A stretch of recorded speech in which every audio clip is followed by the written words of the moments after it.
Аз съм Котарак.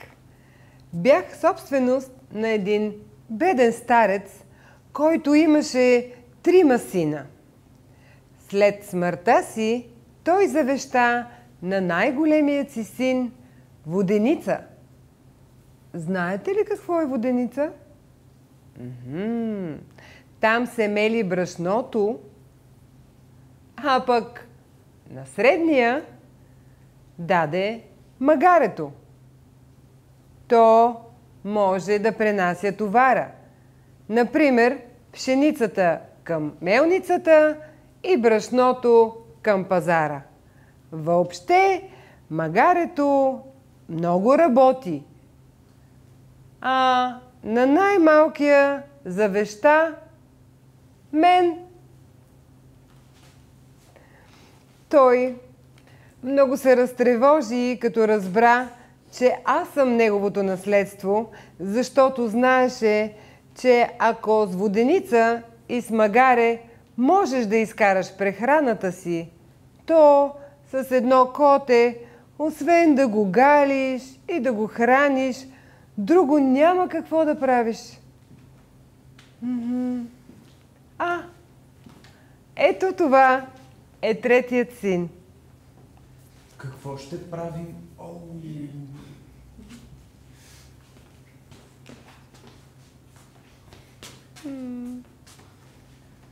Какво ще правим с теб сега?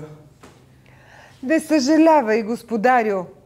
Дай ми само една торба и ми направи чизми, за да мога да ходя из хръсталаците. И ще видиш, че не си получил толкова лош дял.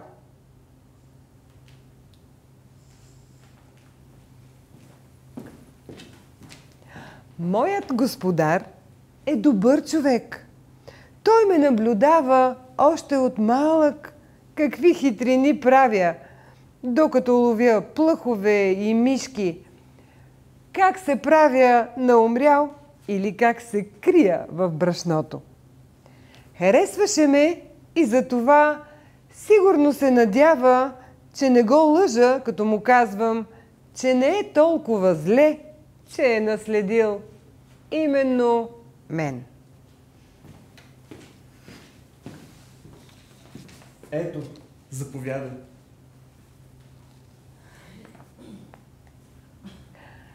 Ау!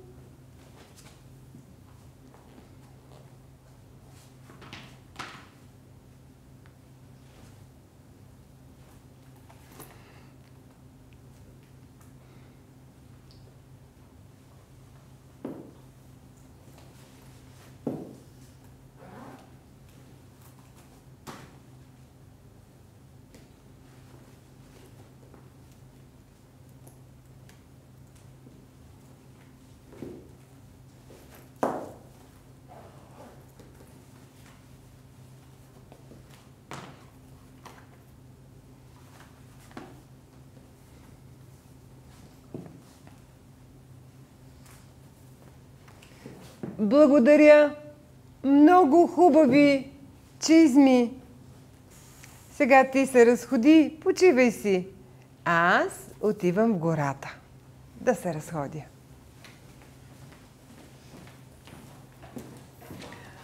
Аз тръгнах в гората на разходка.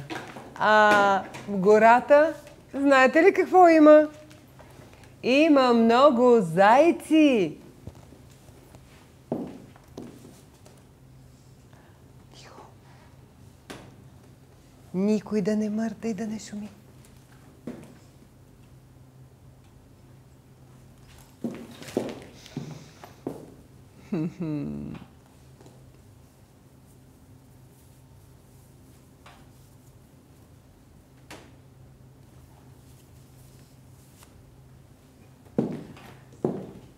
Казах ви в началото, че съм хитър. Да. Сега вярвате ли ми? Това е само началото. Гледайте какво ще става. Мислите, че ще занеса зайчето на моят господар? Не. Мислите, че ще го хапна? Няма да направя това. Ще го занеса на царя.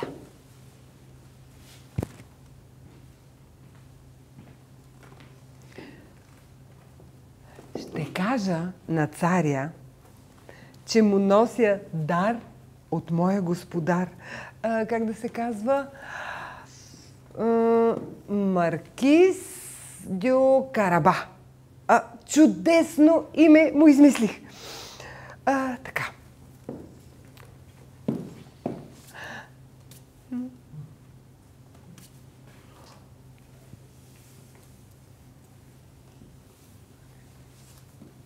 Ваше Величество, господин Маркиз дю Караба ме натовари да ви поднеса от негово име този заек. Маркиз дю Караба?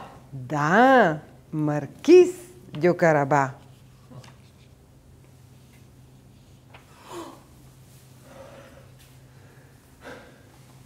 Много благодаря. Много ми харесва този дар.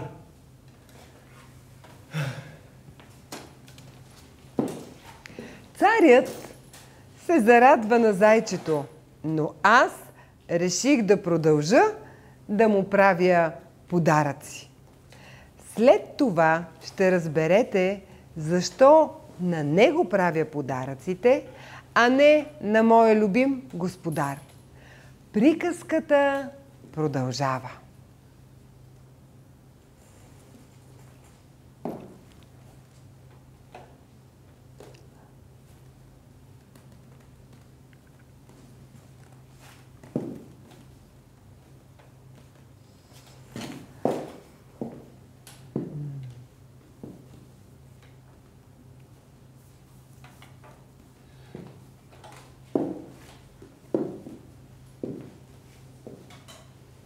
Така.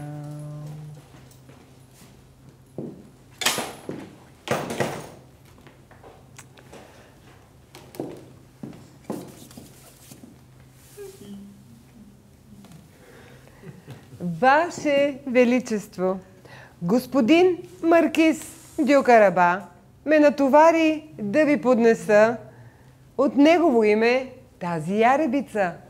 Маркиз дю Караба? Да.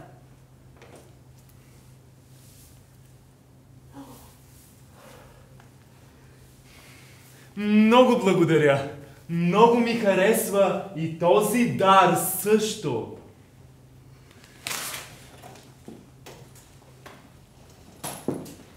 Така носех подаръци 2-3 месеца. И всеки път му казвах: какво? Да, деца. Маркиз дю Караба е моят господар. На царя му беше много приятно, честно казано. И ми се струва, че без даже да разбере, беше харесал и даже беше се привързал към моят господар, моето любимо момче.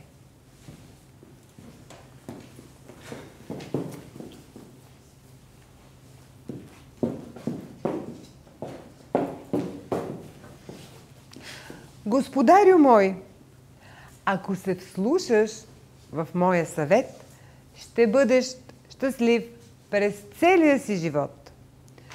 Трябва само да отидеш и да се окъпеш в реката на онова място, което ще ти покажа. А след това не ми се бъркай в работата.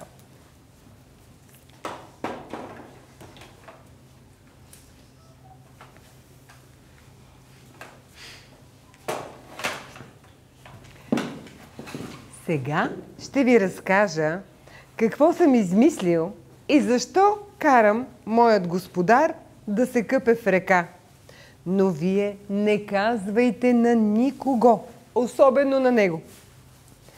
Един ден разбрах, че царят планира да излезе на разходка по брега на реката с дъщеря си, която е най-хубавата принцеса на света.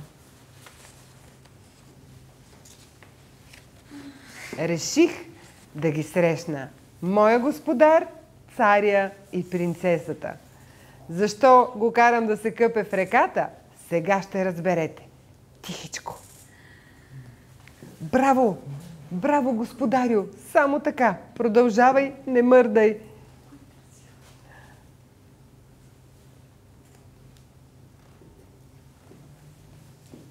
Помощ! Помощ! Помогнете на моя господар, маркиз дю Караба! Помощ! Той се дави! Маркиз дю Караба се дави! Ваше Величество, вашият покорен слуга, моят господар, беше нападнат от зли крадци. Те откраднаха дрехите му и го хвърлиха в реката. Спасете господаря ми! Моля, Ваше Величество! Разбира се! О, ето!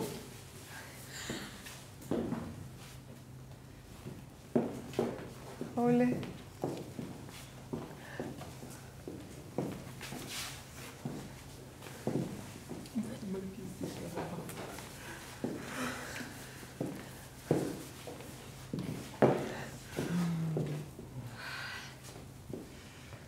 Добър ден!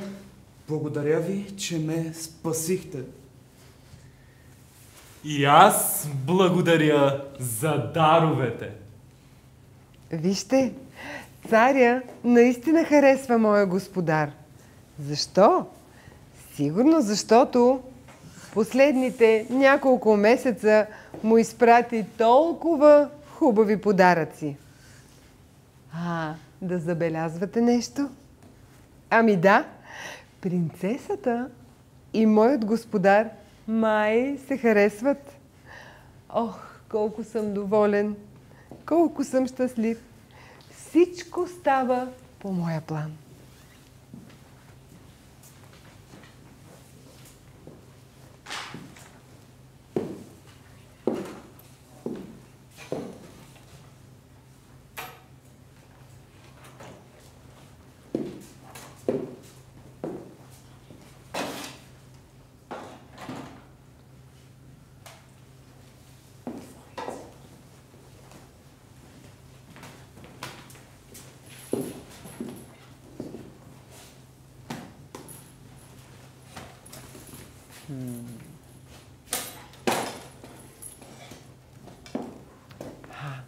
Това е дворецът на един човекоядец великан. Той е собственик на цялата земя наоколо и е зъл магьосник. Може да се превръща във всякакъв вид животни. Лош и страшен е. Сега аз тичам пред царя, принцесата и любимия ми господар и искам да стигна до огромния му замък преди тях, защото те се разхождат насам.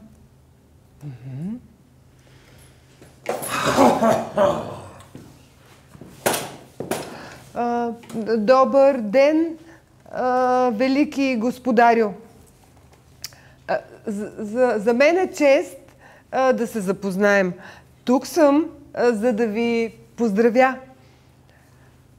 Разбрах, че сте велик магьосник и че можете да се превръщате във всякакъв вид животни. Добър ден! Да, мога. Във всякакви? Наистина?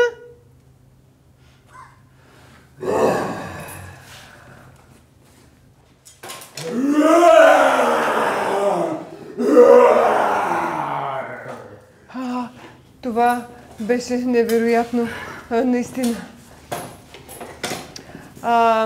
Разказваха ми също, но аз не мога да повярвам, че може да се превръщате и в най-малкото животинче. Например, мишка, но това вече е съвършено невъзможно. Невъзможно ли? Гледай!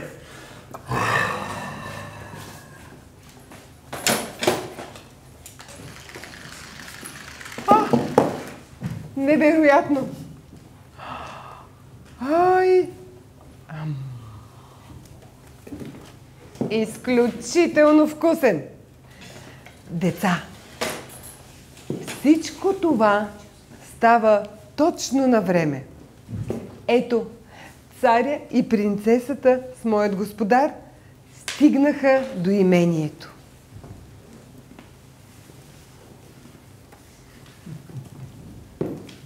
Уважаеми господа, заповядайте в замъка на маркиз Дюкараба. Това е домът на моят господар. Всичко се получи по план. И принцесата е влюбена в моето момче. Сега царят им предлага да се оженят. Представяте ли си? Те ще заживеят щастливо, влюбени, богати, а аз покрай тях супер ще ни е. Ами, това е края на приказката.